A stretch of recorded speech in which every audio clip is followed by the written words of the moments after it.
Let's go! Another victory for the Buffalo Bills as they cruise by the Houston Texans by a score of 40-0. And that is the second shutout of the season for the Buffalo Bills. And we're only in week 4. That is extremely impressive that the Buffalo Bills have had 2 shutouts in just 4 weeks. It doesn't matter who they're playing. These are NFL teams with NFL caliber players. Just to show how rare it is to have 2 shutouts in a season, the last time the Buffalo Bills have done that was all the way back in 1982. It's been forever since it's happened. This was another dominant victory for the Buffalo Bills, and I think that's what was expected of this team heading into this game. The Houston Texans, everyone's really down on them, and you can see why. Just watching them out there on the field, that product's not very great. Honestly, I almost felt bad for Davis Mills out there today. This was just his 13th start since he left high school.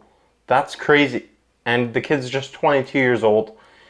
He did not have a good day out there. Going into halftime, Davis Mills completed 1 of 7 passes for 3 yards and 2 interceptions.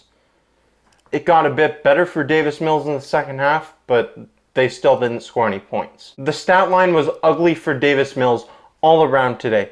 He completed just 50% of his passes, 11 on 22 attempts for 87 yards, 4 interceptions, and he was sacked 3 times. Wow.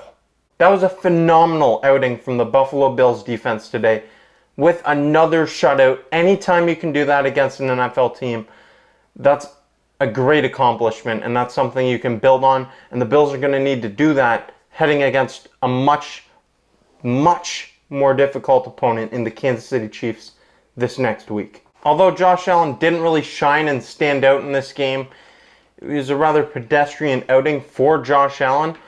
He completed 20 of 29 attempts for 248 yards, 2 touchdowns, and 1 interception. He was just sacked 1 time. It was kind of a shaky outing right from the get-go for Josh Allen. That first pass of the game was an interception, and it was just an awful throw. But it wasn't an awful day for Josh Allen. It was just pedestrian by his standards. What Josh Allen did out there today is still a good day for most quarterbacks. Most teams around the NFL will take that 9 times out of 10. And we even saw Mitch Trubisky come in and have a rushing touchdown in this game. The Buffalo Bills were in control of this game all the way through. Although it was shaky at the start, the Texans got no points on the board, and they were never really a threat in this game. But that's exactly what was expected in this game. The Bills were expected to blow out the Texans and walk all over them. I honestly would have liked to see the Bills score some more points. I was a bit disappointed to see 4 field goal attempts from Tyler Bass. Not that I don't like Tyler Bass, but I would have liked to see more touchdowns, more dominance. Oh God, sorry. Do I sound crazy right now for complaining after a 40-0 victory? I'm complaining about not being dominant enough. I actually do think that is a legitimate concern though. Having 4 field goal attempts against the Houston Texans, 3 of those being in the first half, that's a bit of a concern when you're going up against the Kansas City Chiefs next week. You need to score touchdowns to beat the Kansas City Chiefs. Whew, that game is going to be massive. I cannot wait to see the Buffalo Bills face off against the Kansas City Chiefs after all these months of anticipation. This is the day the Bills have had circled on their calendar ever since they were eliminated back in January. The Bills will finally get their first shot at revenge against the Kansas City Chiefs next Sunday on Sunday Night Football, nationally televised game. I can't wait. That's going to be a great one. And heading into Arrowhead Stadium is never easy. But I believe in this team. I've got a feeling that Josh Allen and the Bills are going to rally behind what happened last season. They're going to use that as motivation. And hopefully they can come out of Arrowhead, come out of Missouri with a victory. It feels good heading into week 5 with a 3-1 record. That loss against the Pittsburgh Steelers at the beginning of the season sucks, but the Kansas City Chiefs have lost 2 games.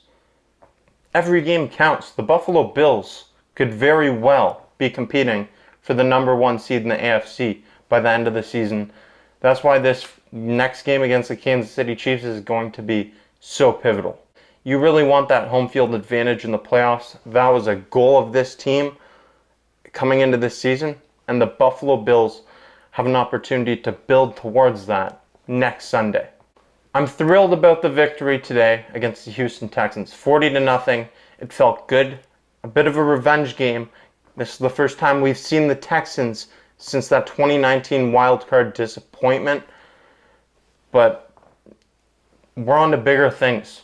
The Kansas City Chiefs next week, that is what I've really been thinking about for the last little while. I know the players can't think about that and have the mindset of, I'm thinking towards this game, because they need to think one game at a time. But as someone who can talk about the Bills, that's my mindset. I've been thinking about this Kansas City Chiefs game that's coming up next week for a little while now. It's going to be a great showdown, and I can't wait. I'm going to have plenty of coverage and plenty of videos about that this coming week, so stay tuned. I'll have a pregame show Friday night, and then I'll also have a postgame show afterwards Sunday. And as always, one of these reaction videos. So thank you for watching this video.